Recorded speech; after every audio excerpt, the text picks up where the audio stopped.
Hello, everyone, and welcome to this week's Focus Friday vlog. I'm your host, Dan Mickle from Soul Performance Academy, and you can reach Soul Performance Academy at soulperformanceacademy.com, and you can reach me at danmickle.com and across all social media at 717soul.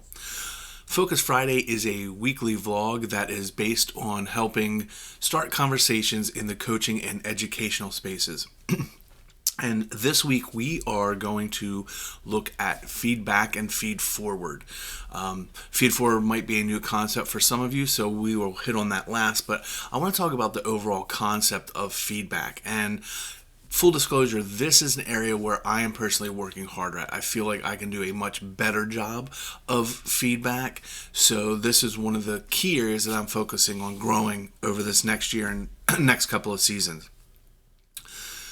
One of the things that we have to understand right away is that using feedback is a different skill than accepting feedback. We focus a lot on accepting feedback, how we train our athletes or our students on how to receive the feedback that we're giving them, how to take it in and how to comprehend it and how to, use it in the brain. But one of the things that we then fall short on is we don't actually train how to use the feedback.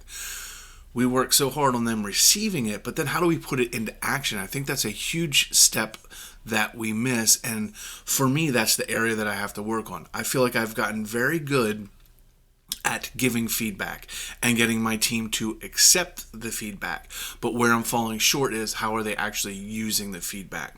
And one of the things that I notice the most, and I believe it happens in most gyms and probably most classrooms, are a student or an athlete has a skill or does a skill and you give them feedback.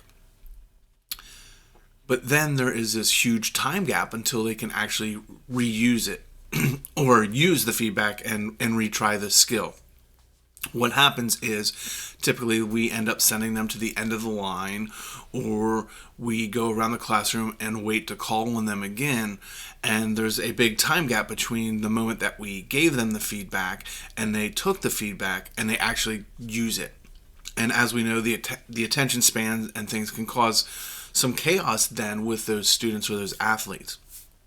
So one of the things I think we need to try is get them using the feedback right away. So for example, pardon me, if I am having a player work on a specific drill, maybe a passing or a serving skill, and I give them feedback, hey, this is what I need you to change, or let's try working on this. Instead of having them go to the end of the line, have them hop right back on and do the rep right that moment. Or if you're in the classroom, you call a student and maybe they get it wrong and you give them feedback on what they can do, instead of waiting to call them again right away. Let them try and use the feedback, because one, it's going to show you whether or not they understood and comprehended the feedback that you gave them. Two, to let you know that are they even capable of doing the feedback or what you asked. And three, it also lets you know whether or not your feedback is working. So there's a lot of great reasons on why we should give that feedback and use it right away. So that last part that I talked about is also very crucial. It gives the coaching staff or the educators a chance to observe right away whether their feedback is helping. Maybe your cues are wrong, and maybe the student or player doesn't understand it, or maybe you're just not being clear. Or sometimes, and it happens, maybe we're just wrong on our feedback. But by having the player or the student take those reps or try the action again right away instead of waiting, we'll get instant feedback on whether or not our feedback works. So we kind of get that feedback loop that is constantly going on. But I think that's probably where the biggest disconnect for feedback is. We kind of cop out at times and say, well, we want you to soak the information in. We want you to soak the feedback in and then make adjustments. But our feedback should be pointed and quick enough that they can make those adjustments on the fly. And if they're not, then we can kind of go back and review it a little bit and give more in-depth analysis and maybe an action plan to help them. But in the moment, at that time, we need to give that quick feedback, those quick cues, and get them practicing it right away. The second half that I wanted to talk about was feed forward, and that may be new to some of you. Our typical feedback loop is, and again, I'll use the athletic example, is a player tries a skill, and maybe they don't perform it to the best of their ability or what we're looking for, and we give them the feedback, and then we ask them to try it again. Now, if we refer to the first part of this video, we want them to try it right away. So let's just say that happens. They try it right away, and then we give them more feedback. I think we're missing an opportunity where we can use feed forward. And what I mean by that is when we have a player or a student getting ready to do a skill or a task, instead of waiting for them to do it and then giving the feedback on what they need corrected, give them feed forward and tell them what you want before they start it. Again, for example, you're working on a skill, and instead of saying, okay, well, this is what you did right, this is what you did wrong, this is what I would change, start off by saying, okay, Sally, this is what I want you to do, and remember, let's keep that elbow high and let's swing fast through it. Or keep your chin up, keep your eyes focused on the hoop, and follow through on your shot.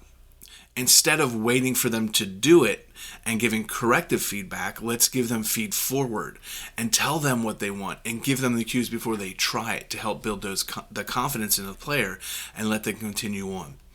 So I think those are two of the biggest areas that we really need to look at. The timing in how we use feedback, and how we not only give them feedback as quick as possible when they do the action, but how quickly we can get them back into working on it and getting the chance to improve their skill and not wait for a long period of time till they get to try it again. And then the other side is the feed forward piece, is can we give them those cues and more information before they even try the skill to kind of boost their confidence and help them see more clear what they need to do and continue to give more and more and more reps. So that's what I wanted to focus on this Friday, is the feedback and feed forward. What are some of your cues and some of the things that you do to help your players not just accept feedback, but use feedback? Accepting it does us no good if they don't actually put it into practice and start to use it. All right, so let's open up this week's discussion with that. How do you help your players use feedback, and have you ever used the concept of feed forward? And if you do, what are some of your basic ways and skills that you do that? So make sure you hit us up in the comments and the chat below. Let's open up this discussion. And again, I would love it if you would subscribe to this channel, share it, like it, rate it, get it out there, and let's get more people involved in these vlogs and a much larger conversation on this piece. And again, you can reach me at danmickle.com and across all social media platforms at RealDanMickle. And we will see you next week for our next Focus Friday.